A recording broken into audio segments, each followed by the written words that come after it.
All right, hey class. I am going to be doing my chapter 3 pronunciations. Here we go.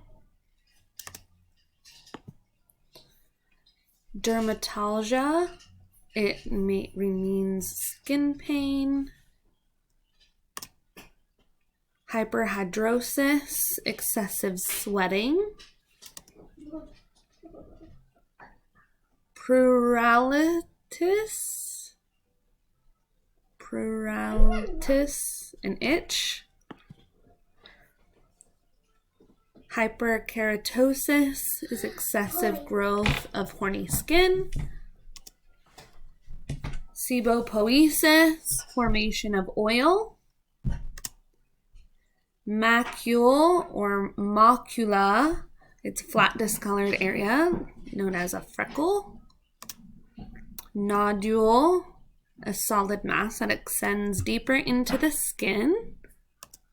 Erosion, loss of skin. Sciatrix is a scar. Sciatrix. Percutaneous means pertaining through the skin. Awesome. There you go.